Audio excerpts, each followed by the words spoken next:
Everyone is welcome here, it's time to make new friends. Aquavide Uskava, fill your Glencairn. Share a dram with the spirit of Edmonton.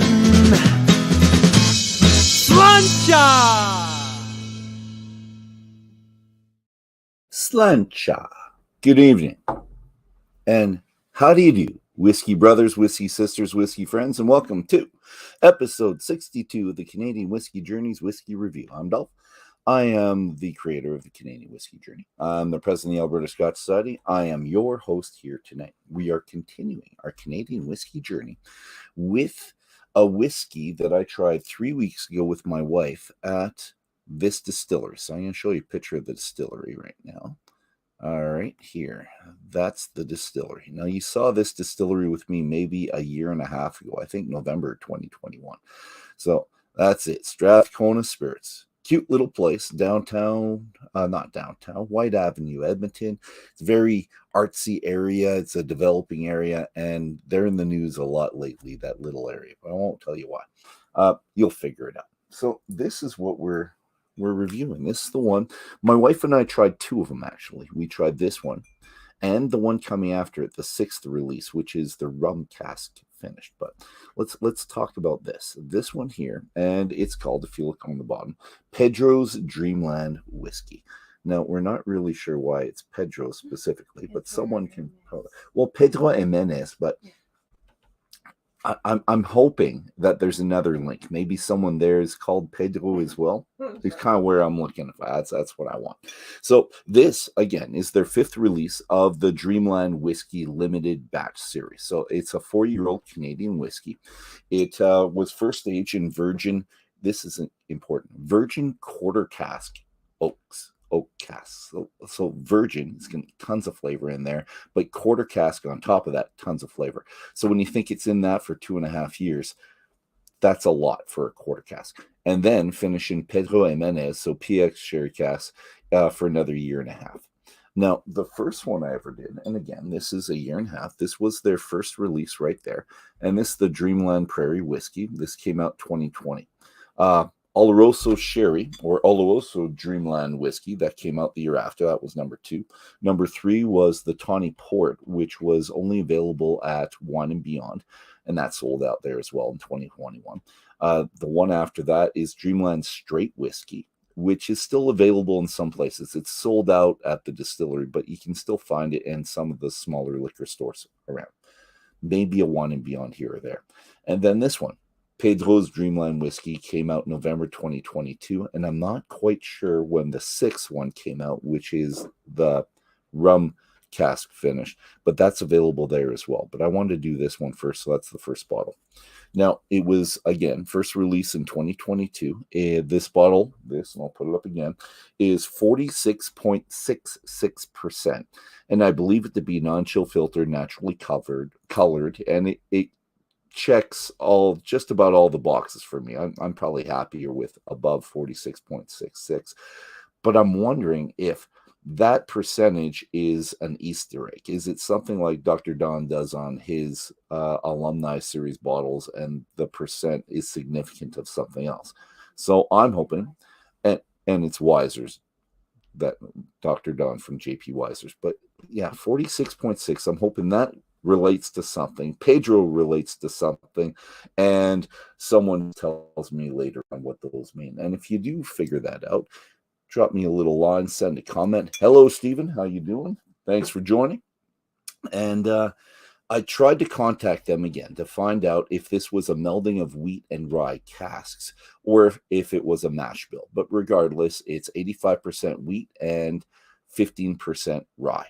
Now, Strathcona Spirits calls this a classic grain wetsky, and those of you who've been out here for a while saw the grain wetsky bottle, which they were told to not make any more of them, with a PX handshake. So I'm not sure if they're going to get a cease and desist letter for putting that on the back of their barrel, but it's fun. Not barrel. Thank you. So funny, and these guys are funny. And if you look at their tasting notes, you can tell that they like to have a little bit of fun. So cherry cola,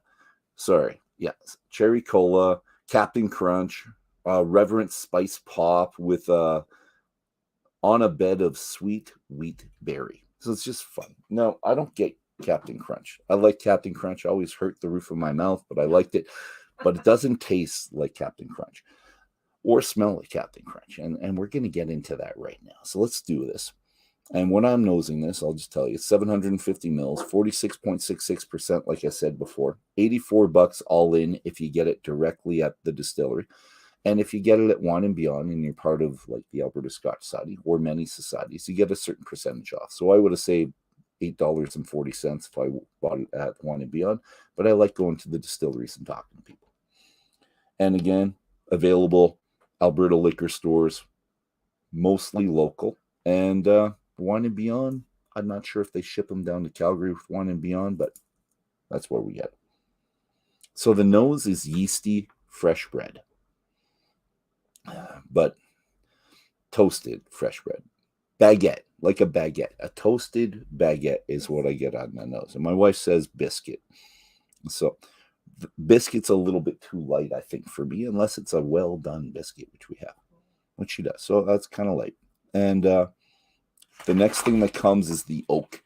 And with it being in the quarter cask and virgin oak, you know, the oak's going to come out. And it's, I'm not going to say powerful, but it's present. It's there. So first was the bread, then the oak, and then light traditional PX flavor. So I don't want to say raisins and prunes like you usually say for those, but yeah, let's say raisins, but kind of the fat brown raisins as opposed to the shrivelly, heavier flavored ones, and not prunes, but let's say apricots, like dried apricots. So stone fruit still, just lighter. That's what I'm getting. Tons of fruit. Yeah. All right. So we're going for the palate.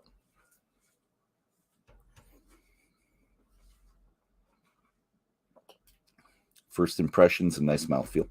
And I usually get that with wheat. It's not quite oily, but it's soft. So soft, weedy mouthfeel. And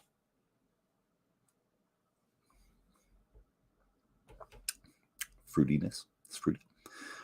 Yeah, fruity's there right away. And the wood.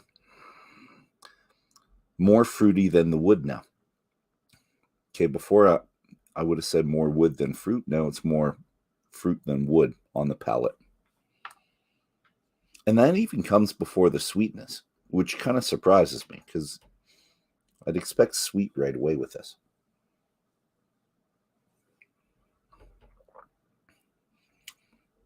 And the sweetness comes from fruit. It's not a caramel, butterscotch, confectioner sugar, or like a honey sweetness, which I usually look for. It's a sweetness just out of fruit.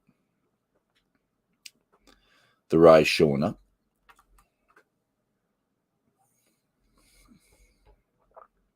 Yeah, the rye showing up now. Little heat at the back of the throat. And not just the white pepper. The slightest, no, I don't want to say floral. It's not floral. It's still more fruity than that. No floral. And maybe I get a hint of the rye spice at the back end on the nose now, where I didn't pick it up before. All right, so let's go for the finish.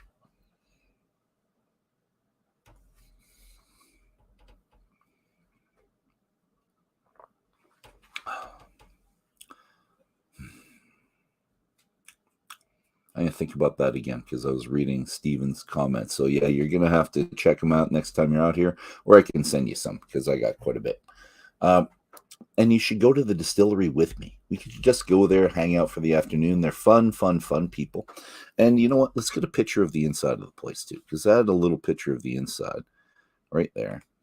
And it's a small little place. They say they're the smallest distillery in North America. I'm still not sure that's true, because Stephen, you and I have a smaller one, but we're not a distillery. But anyway, so let's do that.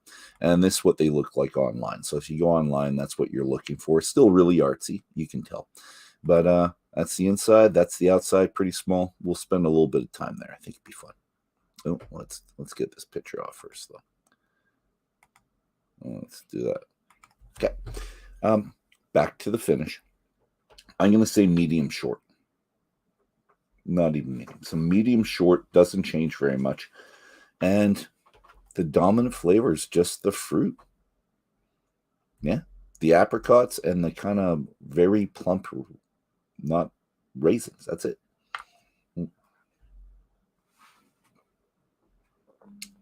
And the sweetness with those fruits. All right. Very enjoyable. Everyone should check this out. You should also check out number 6 with the rum finish, but we'll review that in a month or so, or 2 months. I don't want to squeeze all these together, but they're doing really well. To be 6 in the 3 years, so it's 1 every 6 months essentially these guys are putting out, and they're getting better. Like the first one I enjoyed, and there was elements of the first one I enjoyed, but it wasn't well rounded. It seemed like it had to catch up. It felt young. It just felt young. This one, you can tell it's young, but it's more well-rounded. It's got a lot of fruit, and it's surprising in how much it does, but that made it better. Anyways, thank you very much. Thank you to all of you that are here tonight. Those of you in the future, Slancha, and hopefully we'll see you next Tuesday. Chat. Oh yeah, click like, click subscribe, keep clicking everything, and I'll talk to you later. Ciao, everybody. Cheers. Slancha.